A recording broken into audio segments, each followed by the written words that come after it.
Selamat pagi, perkenalkan nama saya Neneng Komalasari, NIM 19290410229. Kali ini saya akan mempresentasikan pendidikan dalam perspektif global. Adapun yang akan dipresentasikan mencakup 1. Identitas buku, 2. Chapter report, 3. Pembahasan, 4. Buku pembanding. Identitas buku. Pada buku judul Pendidikan dalam Perspektif Global, bab yang dilaporkan adalah bab 3, pengarangnya adalah Dr. Andes Suyahman, MSI, MH, tahun terbit 2020, penerbit Lakaisah. Bab 3, Pendidikan dan Pembelajaran dalam Perspektif Global. Pendidikan global merupakan upaya untuk menanamkan suatu pandangan tentang dunia kepada para siswa dengan menekankan pada saling keterkaitan antar budaya, umat manusia, dan kondisi planet bumi. Tujuannya mengembangkan pengetahuan, keterampilan, dan sikap yang diperlukan untuk hidup secara efektif dalam dunia yang sumber daya alamnya semakin menipis dan ditandai oleh keragaman etnis, pluralisme, budaya, dan saling ketergantungan. Adapun proses globalisasi, yaitu adanya keterkaitan di berbagai bidang sehingga menimbulkan kerjasama atau bahkan menimbulkan konflik antar negara. Hal ini meliputi kemajuan teknologi, perdagangan antar negara, pertukaran budaya, dan lain-lain. Fenomena globalisasi, 1. Adanya revolusi dalam sistem komunikasi dan transportasi global. 2. Penggabungan perekonomian lokal, regional, dan nasional menjadi perekonomian global. Yang ketiga, munculnya sistem internasional yang mengikis batas-batas tradisi politik internasional dan politik nasional. Yang keempat, meningkatnya intensitas interaksi antara masyarakat yang menciptakan budaya global. Dan kelima, meningkatnya dampak aktivitas manusia terhadap ekosistem di bumi.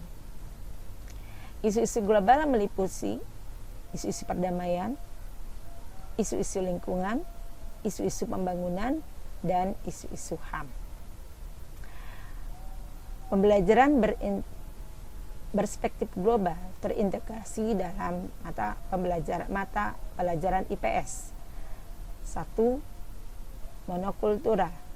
Contoh pertanyaan yang bisa diterapkan di kelas 3 contohnya adalah, apakah ibu dan bapakmu suka bekerja di luar kota, ke Provinsi Jawa Barat, ke luar Jawa, atau ke luar negeri? Kedua, melalui pengalaman, yaitu mengorganisir bahan pelajaran melalui cerita pengalaman dan studi kasus. Cerita pengalaman lebih baik disajikan di kelas 5 atau kelas 6. Studi kasus, pendekatan ini melibatkan para siswa dalam studi tentang satu atau lebih aspek budaya, tetapi mengandung hal-hal yang unik, contoh pertanyaan dan perbedaan. Keempat, melalui kontribusi. Pendidikan global berupaya membantu para siswa mengapresiasi kontribusi-kontribusi yang terjadi baik pada masa lampau, kini maupun masa mendatang. Yang kelima, melalui antarkultural. Pelajaran ini disusun membantu para siswa dalam mengapresiasi orang lain dalam menghadapi tantangan sehari-hari dan mengembangkan cara-cara menanggapinya. Teknik pengajaran yang dilakukan guru dapat melalui tabel. Contohnya, apakah persamaan dan perbedaan antar daerah dan negara? Adapun buku referensi pembanding yang digunakan penulis adalah buku Pendidikan Perspektif Globalisasi oleh Nurani Soyomukti yang diterbitkan tahun 2020. Dalam buku tersebut disampaikan bahwasanya syarat guru dalam pembelajaran berperspektif globalisasi, 1. Adanya kemampuan konseptual, di mana seorang guru harus memiliki wawasan tentang isu, dinamika sejarah, dan nilai-nilai global agar mereka mengapresiasi keterampilan persamaan dan perbedaan budaya dalam masyarakat dunia.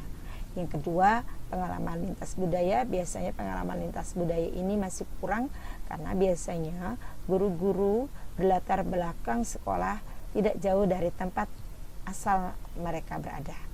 Yang ketiga, keterampilan pedagogis dalam perspektif global adalah menyangkut metode yang tepat oleh guru agar peserta didik dapat memahami suatu masalah konteks yang lebih luas. Demikianlah kajian yang ingin saya sampaikan. Mohon maaf jika ada kekurangan. Salam harmoni. Terima kasih.